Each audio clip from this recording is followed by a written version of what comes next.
Diffusion, the international science radio show. We have a bouncer on the doors of perception. The good, the bad, the ugly. It gets pretty exciting. The myths, the truths. Toxicology. Astroseismology. Magnetism. The dark side. Genetically engineered potatoes. Planetoid. Planetoid. I love that word.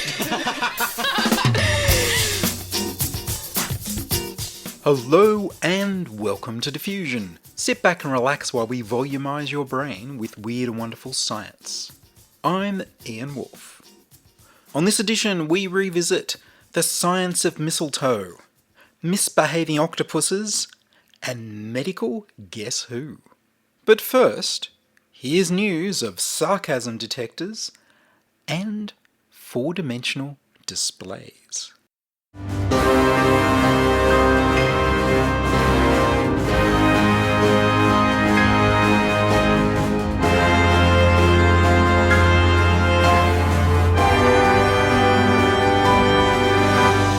Oh, really? Computer science researchers at the Complex Adaptive Systems Lab at the University of Central Florida have developed that gadget that the world has anxiously been waiting for. A sarcasm detector. Sentiment analysis is the automated process of identifying the emotion associated with text, either positive, negative, or neutral. Many humans have been known to miss sarcasm in a text conversation online, so it's a challenging task to teach a machine. The Florida team trained the computer model to find patterns that often indicate sarcasm and combine that with teaching the program to correctly pick out cue words in sequences that were more likely to indicate sarcasm. The process is called multi-head self-attention and gated recurrent units. The multi-head self-attention module aids in identifying crucial sarcastic cue words from the input, and the recurrent units learn long-range dependencies between these cue words to better classify the input text. Some of the cue words are just, again, and totally in a first sentence, and even, until, and already from the third sentence. They collected messages from Twitter using a Twitter bot called Online Sarcasm. They also scraped Reddit for messages and deleted any that labelled themselves as sarcasm with a /s, because that would be too easy. They scraped headlines from online newspapers The Onion and HuffPost.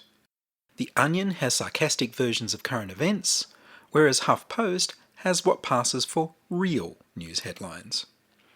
Their headlines are used as content, and the news article is used as context. The team used the Python programming language on the NVIDIA Pascal Titan X with 16 GB of memory. There is of course a strong interest from the military, who are well known for their over-literal interpretations.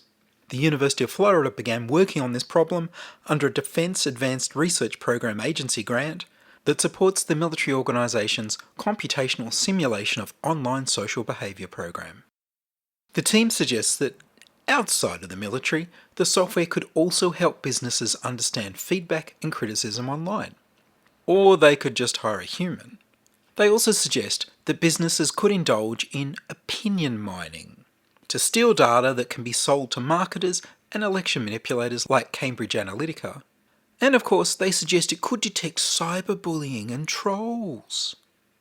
The paper totally failed to actually name the ratio of correctly identified sarcasm to wrongly identified sarcasm, so we don't know if the software is too sensitive or if the sarcasm mostly just goes over its head. The research was published in the journal Entropy and was titled Interpretable Multi-Head Self-Attention Architecture for Sarcasm Detection in Social Media. Multisensory display. A collaboration of researchers from Interact Lab at the University of Sussex in Brighton, England, and the Tokyo University of Science in Japan have invented a multi-dimensional display that doesn't need a screen or glasses or goggles, and can also produce sound and allows people to feel like they're touching the images, using a small plastic bead manipulated by ultrasound. They call it the Multimodal Acoustic Trap Display. Sonic tweezers allow a small light object to be manipulated by an array of speakers that produce ultrasound. Kind of like a primitive sonic screwdriver. In this case, the speakers manipulate a small white plastic bead, which is then illuminated by a red, green or blue light to control its colour as it moves fast enough to cause a persistence of vision illusion that creates the display. Persistence of vision is the effect that allows individual frames of a film to be flipped like a stack of photos to give the illusion of movement. Moving the bead faster than our eyes can follow, while painting it with different colours of light, like pixels in a TV screen, means the display can show a three-dimensional object in motion. The same array of speakers that moves the bead with ultrasound, too high for us to hear, are also used to provide audible sound, and also to provide for tactile feedback that feels like you're touching the object in the display. The sense of touch is caused by a second speaker array which projects low frequency sound around 250 Hz and can be positioned to match the location of your hand in relation to the displayed object. The speaker array is using precisely applied air pressure to give the illusion that you're touching the displayed object, when in reality you're touching air, and not even the plastic bead. The system can also levitate multiple plastic beads simultaneously to depict multiple objects. It's not ready to replace your TV yet, but in the near future we could have full-colour, three-dimensional, touchable and hearable displays accessible by anyone without using goggles or glasses. There's a video of the demonstration on the show notes page. The paper was titled "A Volumetric Display for Visual, Tactile and Audio Presentation Using Acoustic Trapping" and was published in the journal Nature.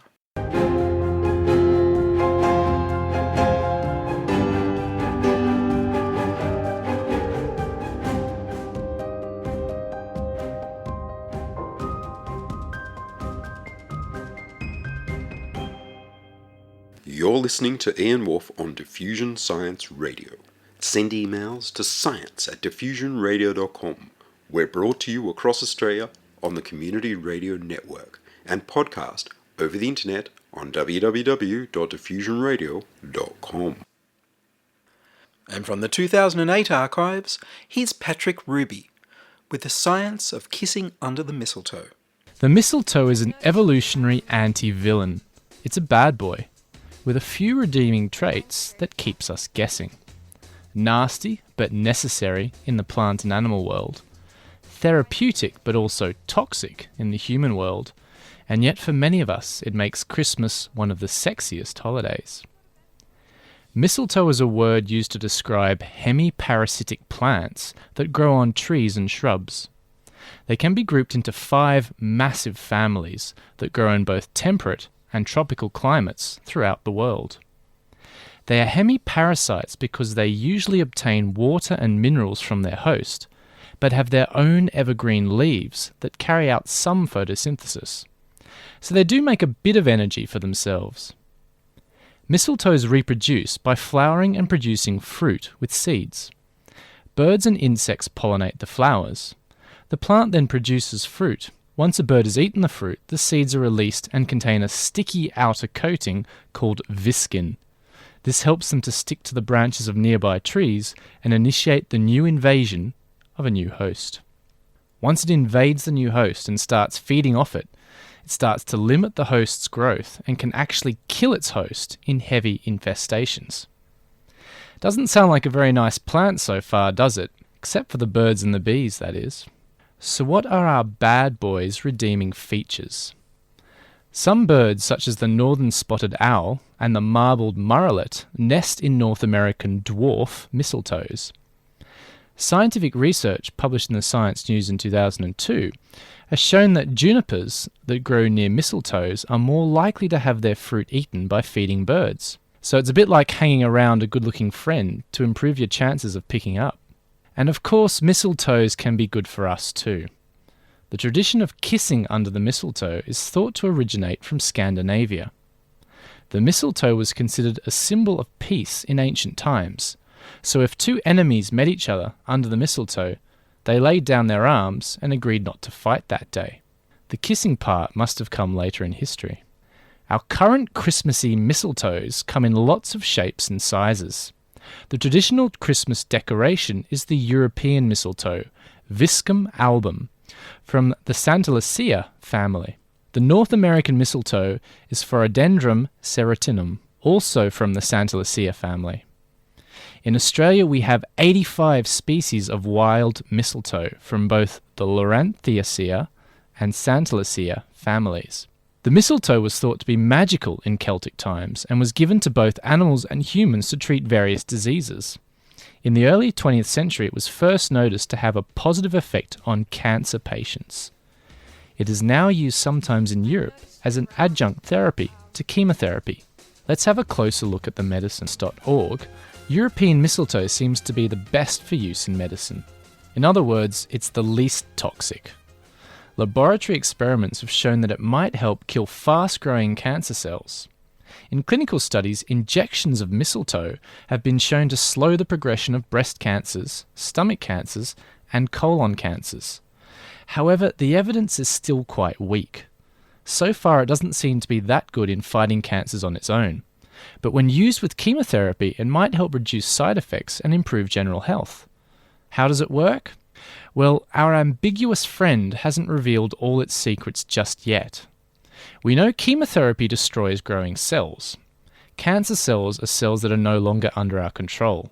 They are anarchists, not bound by the rules other cells follow, and are free to grow and divide at their own pace as long as there are enough nutrients for them. By killing growing and dividing cells with chemotherapy, we kill some cancer cells. But we usually kill some normal growing cells as well, such as our white blood cells and the cells lining our gut and skin. This is where our mysterious mistletoe might help us. There is some evidence that mistletoe can boost our white blood cells and immune system. This can reduce some of the side effects of chemotherapy, and cancer patients feel better generally. A review of mistletoe treatments published in the Cochrane Database Systems Review in 2007 found that mistletoe had a weak benefit on improving life in breast cancer patients. Some of the trials of mistletoe so far have been badly designed, so it's hard to say one way or another if it's doing any good. It remains a bit of a dark horse.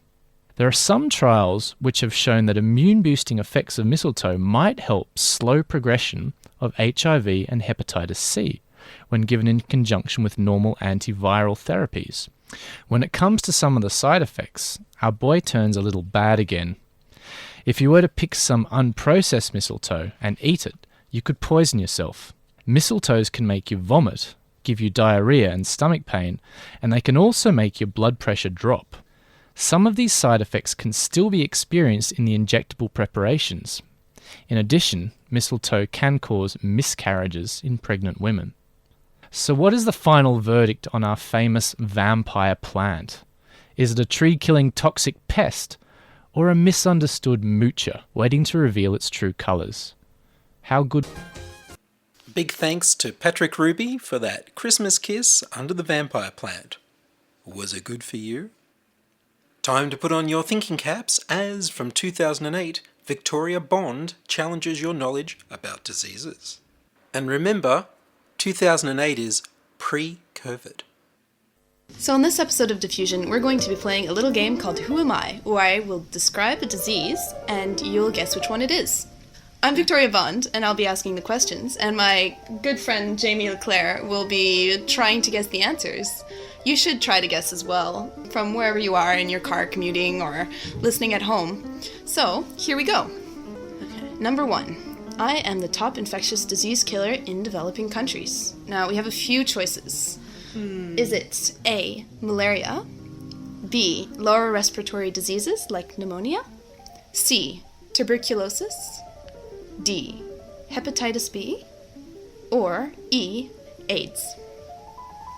So once again, the question was, what's the top infectious disease killer in developing countries?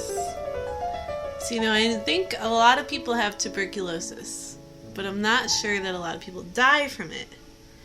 And I know a lot of people die from AIDS, but I'm not sure it's the top killer. So, maybe it's malaria? No, I'm afraid the answer was B, which is lower respiratory diseases. Things like pneumonia that you can just transmit by coughing. I would have never guessed that. Yeah, it's just have no health infrastructures. It's a pretty big killer. Alright, so let's move on to question number 2.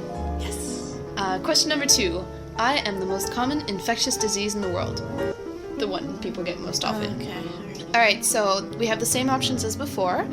Am I A, malaria, B, lower respiratory disease, C, tuberculosis, hepatitis B, or E, AIDS? Okay, so the last question I said that tuberculosis is really common. Mm-hmm. So that could be it. I know that, but I don't know. I feel like that might be a trick question. These are probably all trick questions. Oh, they're not. They're just the truth. I'm the not out truth. there to get you. The truth is sad. Okay, I'm gonna guess hepatitis B. Actually, Hepatitis B. I'm going last second. All right, listeners, do you have your answer ready? Is B, hepatitis B. Very good. Yes. So it's a little bit more about Hep B. It's actually a virus, but it's transmitted by cough, like the common cold. Yeah, and you can get vaccines for hepatitis B, which a lot of people get, if they're going to be working in hospitals.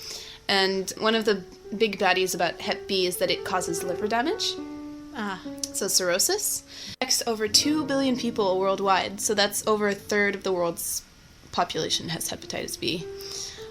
You mentioned TB earlier, and you were pretty close because it's the most common disease caused by bacteria. But hepatitis B is just the most common disease generally.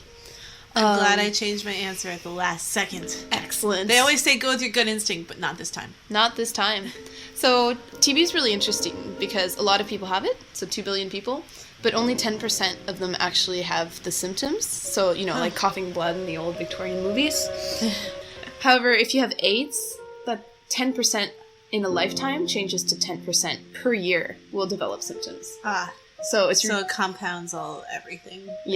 it's terrible. Okay.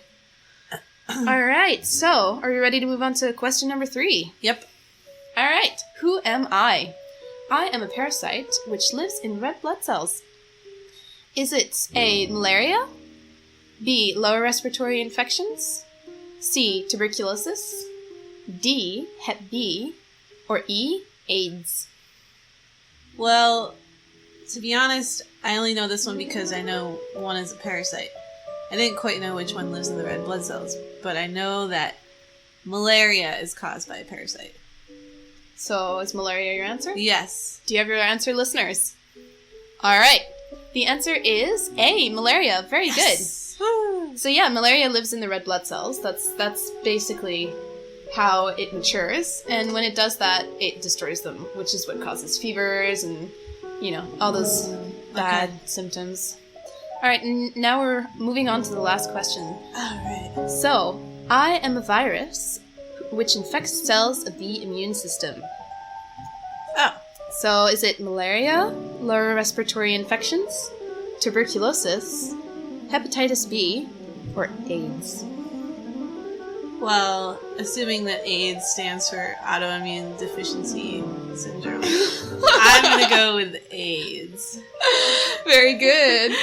Ding, ding, ding. You're too clever. Did you get that, listeners?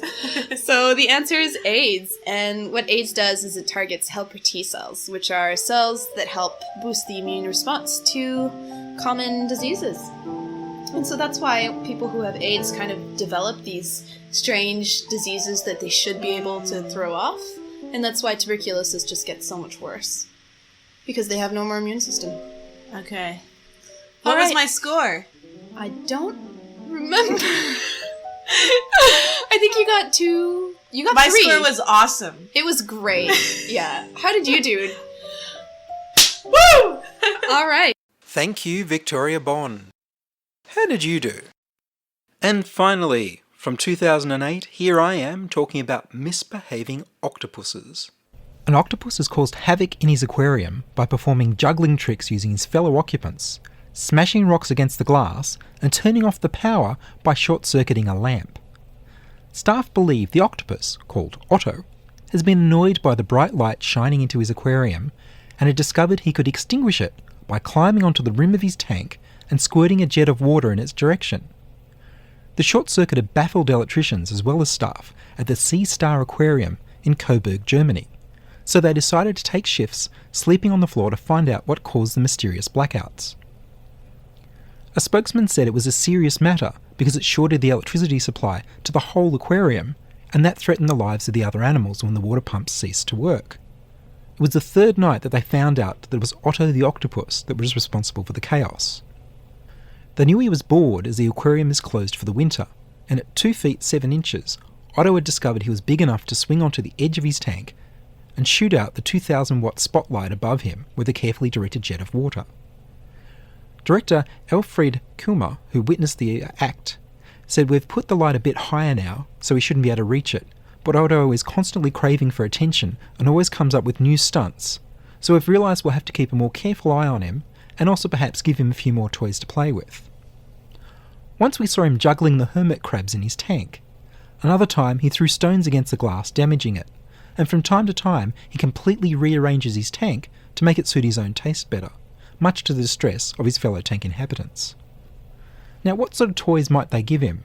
Well, Nature's Blog reports that scientists have given other octopuses Rubik's Cubes in an attempt to determine if they have a favoured tentacle, just like we have a favoured arm or hand, to see if they might be octodextrous, a word that they seem to have invented just for that story.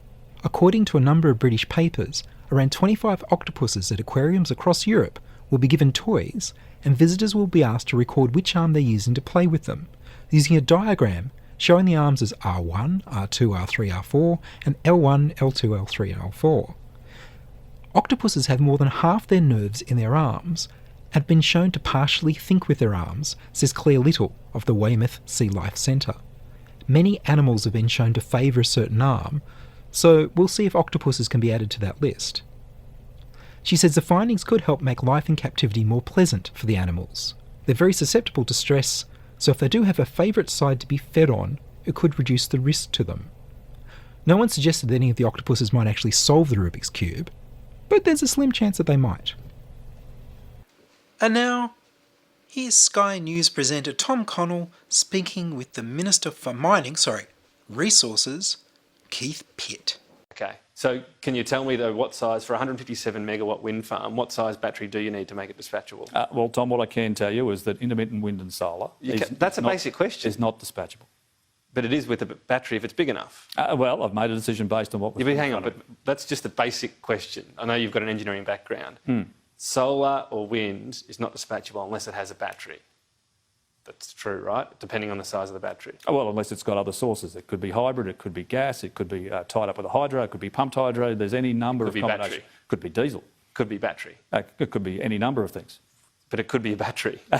Tom, as I've said many times. Well, yeah, I just don't understand why you won't agree that it could be that a battery can back up a wind farm. Well, as I've said, it comes down to a whole pile of decisions, including capacity, availability, but I'm not going long. to that. I'm just asking, can a battery back up a wind farm? Well, once again, how big is it? How long does it run for? What is it you want it to do? Well, a big enough battery, can it back up a wind farm? Well, this is pretty broad and hypothetical, Tom. Well, it just seems like a simple question. If a battery's big enough, it can back up a wind farm, right? How big's big enough? Well, I don't know. You tell me. That's the exact question.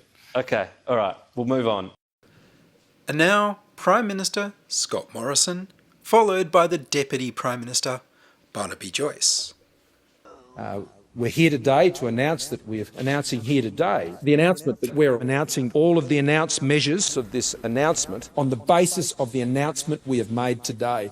And at this stage, having just announced it, we'll be announcing further measures on these matters once they're finalised.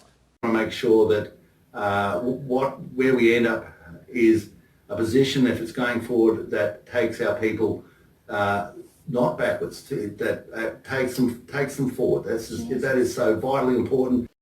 And that's all from us this week on Diffusion. Are you a scientist, artist, biohacker or maker who'd like to be interviewed about your work? Would your company like to sponsor Diffusion? Send your contributions, opinions, helpful suggestions and donations to science@diffusionradio.com. That's science@diffusionradio.com. Please subscribe to the Diffusion Science Radio channel on youtube.com/c/diffusionradio and rate the show on iTunes. Tell your friends. Follow me on Twitter @IanWolf. The news music was Rhinos Theme by Kevin MacLeod of Incompetech.com. I produce Diffusion, which is broadcast around Australia to 28 stations on the Community Radio Network, including Radio Blue Mountains 89.1 FM in New South Wales, 8CCC in Alice Springs and Tennant Creek, 2MVR in Nambucca Valley, 3MBR in the Mallee Border districts of Victoria and South Australia, City Park Radio 7LTN in Launceston, Tasmania, and 2XXFM in Canberra. Diffusion is narrowcast on Indigo FM 88 in northeast Victoria. Diffusion is syndicated globally on astronomy.fm. Subscribe to the podcast on the Diffusion website, www.diffusionradio.com. That's www.diffusionradio.com, and check the website for links, photos and videos about this week's show. If you enjoyed the show, you can explore more than 1,000 previous episodes archived on diffusionradio.com, where the shows are labelled by keywords so you can focus in on the stories you want to hear. Make a donation through paypal.me/IanWolf, or join my patrons at patreon.com/diffusionradio. I'm Ian Wolf. Join us inside your audio device of choice for more science wondering next week on Diffusion Science Radio. Science is fun. It helps you to learn, to know, and to appreciate. When you study science, you may go on field trips. You discover the marvelous interrelationships between all living things. You learn to read the history of the Earth as it is written in rocks and fossils. You find out what makes things tick, everything from a molecule to a living organism. In the study of science is found the most useful and satisfying knowledge of man. Knowledge of his physical world, its past, its present, and its future. And in your moments of relaxation, now and in the years to come, you will find the study of science leading you into fascinating pursuits. Photography, collecting. Why study science? Study science because you will find in the study of science a richer, more rewarding life.